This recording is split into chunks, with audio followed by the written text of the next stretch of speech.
Even the water freezing on the camera right there. Live shot from Century Plaza Hotel and Spa. Back in the parking lots. Gary from Phoenix Perennials is here just in time to save our plants for all the gardeners out there. What happened with Mother Nature? Oh my goodness, Mother Nature. Well, this was happening in Vancouver, right? We were bragging about it, and really we had such a mild fall and winter so far that plants were up an entire 2 to 4 weeks early. So crocuses, daffodils, and hellebores blooming their hearts out in January when they should be normally doing that in February. And so I think you guys, we did, the newspapers, we all bragged too much, you know, because we like to kind of nudge our friends we were in showing the the east. daffodils. We were showing the daffodils, and Mother Nature said, I'm going to show you, and so she sent winter late.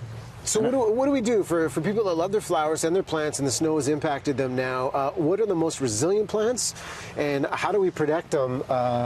This is a so case what happened is we had this and then this happened.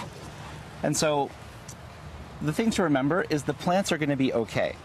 Because early spring plants are really strong, really resilient, really hardy. The problem is we're probably going to lose some flowers because of those hard frosts that we had. And what's the point, you know, that, okay, it's dead, it's a point of no return? Well, when they're really kind of dry and papery like this, we're probably going to lose the flowers. But sometimes, you know, with a hellebore flower, one like this, that might pop up. And so we'll often be surprised that some of the bulbs and some of the hellebores might actually pop up just fine after all of this and surprise us. Okay. So there's hope for it. You got some ideas on how to help with the protection for the plants, yeah? So, you know, it's a little bit late right now, but there's still going to be some cold temperatures. So there's different things you can do in your garden to protect plants. You can get an old sheet, or in this case, this is horticultural fleece, and you just put it over top of the plants, like a little blanket, and that'll keep things a few degrees warmer underneath.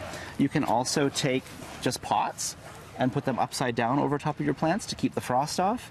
Or you can make little tripods, like a little teepee, stick that around your plants, and then you can get just a garbage bag and put that over top and make a little plant. The other thing, or a little teepee, a little protective little dome for them. The other thing too is right now the snow is really good for our plants. Whenever we're going to get a cold snap, I always hope the snow is going to come first. Unfortunately, it came after the cold, right? But at least the snow's here now, insulating the bulbs, insulating the hellebores and the other perennials in the garden. So leave the snow in place on all of your perennials and bulbs, but it's dangerous for all of our shrubs, especially our hedges and our evergreen shrubs. So you want to take your shovel and you want to be banging the snow off of your shrubs. So for this kind of situation where we're just knocking this off, how long do we wait that's safe, that we're not building up too much? Oh, we'll do it right away. And you can just get out there and just start banging down and just clear it out. Clear it out. You know, the temperature is also important too, and I want to show this because you shared a photo on social media of the emergency heat you were bringing to the plants. What was the situation here, and when do you know it's time to bring in the heat like this? Well, you know, we get a little bit nervous sometimes. Well, you know, -3, -4, -5, -6. Once we, you know, in a greenhouse situation, we do need to put on a little bit of heat because we need to keep our plants looking pretty. In the garden, there's only so much you can do, right?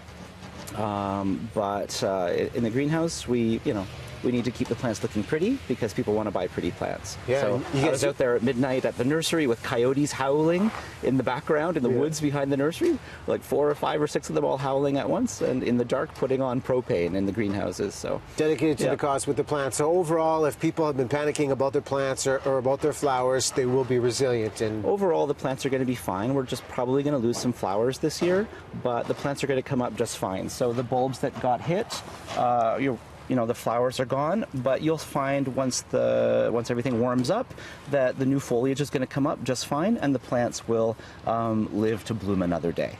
Good deal. We're going to be okay after all said and done. Gary has spoken. Thank you so much for coming by. Thank you. Don't leave me hanging. Oh, okay. We'll take a break. I'll get to work on the shrubs back here with a little bit more oomph, and I'll try not to get it all over myself. More to come. Russ has got the final look at your weather forecast. Stay tuned.